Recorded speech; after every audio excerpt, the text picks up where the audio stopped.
Assalamualaikum warahmatullahi wabarakatuh. Ustadz mau bertanya, seperti kita lihat kondisi pada hari ini, ketika kondisi Indonesia pada hari ini selalu dibenturkan dari pihak nasionalis dan pihak agamis ini.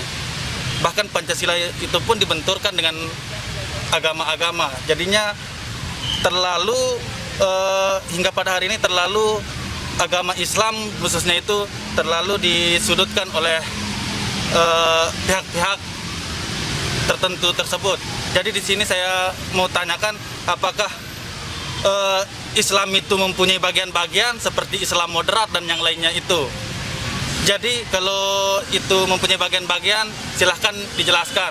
Kalau Islam itu satu atau tidak mempunyai bagian itu, silahkan dijelaskan juga, Ustaz. Terima kasih. Sekian. Assalamualaikum warahmatullahi wabarakatuh. Waalaikumsalam warahmatullahi wabarakatuh. Tidak ada Islam itu dibagi-bagi. Oknum-oknumnya ini yang membagi-bagi dirinya sendiri-sendiri. Maksudnya begini, Islam itu sendiri tidak ada Islam ini, Islam itu lalu kita pilih yang mana tidak. Tapi umat Islamnya ini yang berpecah belah, yang bercerai-berai, sehingga terjadi kubu-kubu.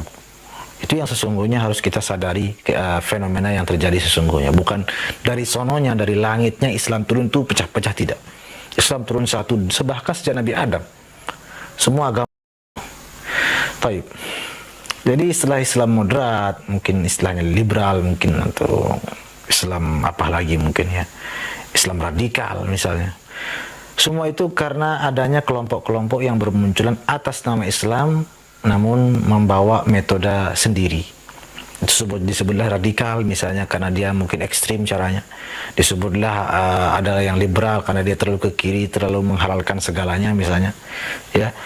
Dan disebutlah moderat, kelompok tertentu yang dianggap ya tengah-tengah, tidak terlalu ke kanan, tidak terlalu ke kiri. Namun Islam sekali lagi yang benar-benar ajaran Islam sesungguhnya adalah agama yang tidak menampik atau membasmi semua sistem pemerintahan di muka bumi ini.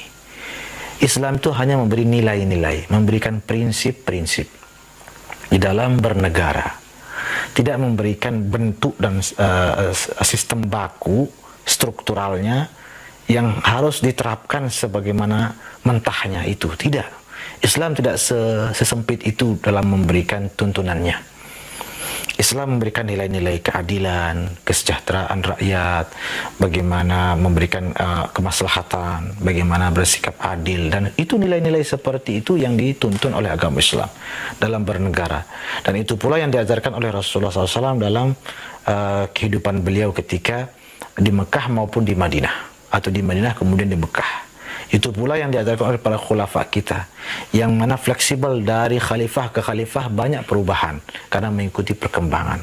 Sekarang umat Islam di mana-mana. Dulu umat Islam terbatas sehingga satu khilafah cukup karena bisa mengakomodir dengan jumlah yang terbatas itu. Sekarang kemanapun kita ada umat Islam. Kalau satu pemimpin kerepotan dia, sehingga banyak kekuasaan seperti yang sekarang ini tidak masalah. Para ulama kita sudah tidak mempersoalkan. Kemudian sekali lagi untuk mengenai bagaimana sistem pemerintahan kita di sini di Indonesia yang disebut tadi nasionalis atau agamis dan sebagainya. Kenapa terjadi seperti ini? Terjadi bertolak belakang begitu? Sebetulnya wallahu alam, karena ya semuanya kembali kepada kita masing-masing. Namun ketika pembawa agama itu dicemoohkan atau dianggap mengganggu apa yang telah disepakati dalam kehidupan bernegara, itu sesungguhnya oknumnya saja. Jika dia betul-betul memahami ajaran agamanya, tidak akan mempersoalkan apa yang sudah menjadi kesepakatan kita, Pancasila, Undang-Undang Dasar 1945 dan NKRI, Negara Kesatuan Republik Indonesia. Semua ini 100% atau 99,9% sudah. Kalau keberatan 100%. Sudah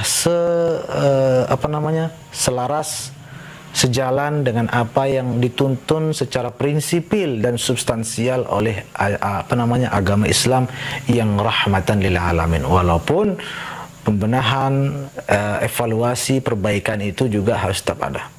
Dalam fikih Islam juga diajarkan bagaimana bertata negara dengan baik.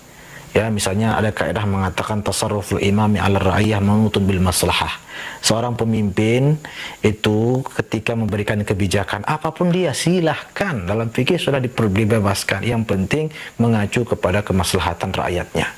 Dan kemaslahatannya juga relatif. Semua itu sudah dijelaskan oleh para ulama kita, sehingga tidak perlu lagi atas nama agama menolak Pancasila dan lain sebagainya. Ada apa? Undang-Undang Dasar dan NKRI. Mohon maaf kalau saya terpaksa menyebut kelompok-kelompok seperti misalnya Hizbut Tahrir dan lain-lain. Semua itu kita hargai. Namun apa yang sudah menjadi kesepakatan kita, jika manfaatnya sudah nyata, maka itu lebih diprioritaskan daripada kemaslahatan lain yang masih diprediksikan. Maksudnya masih coba-coba. Kecuali ini memudaratkan, ini bertentangan dengan agama Islam, silahkan ini. Tapi ini sudah tidak bertentangan dengan agama Islam, sudah bermanfaat bagi masyarakat, ya, tinggal dimaksimalkan saja dan nyata dapat dinikmati oleh seluruh warga negara Indonesia. Maka yang kemanfaatan yang nyata, kemaslahatan yang nyata ini akan lebih kita utamakan daripada kemaslahatan lain namun belum pernah nyata, masih hanya mengira-ngira saja. Oleh karena itu mudah-mudahan negara kesatuan Republik Indonesia ini dijaga oleh Allah dan kita tetap bersatu. Amin ya rabbal alamin. Wallahu a'lam bishawab.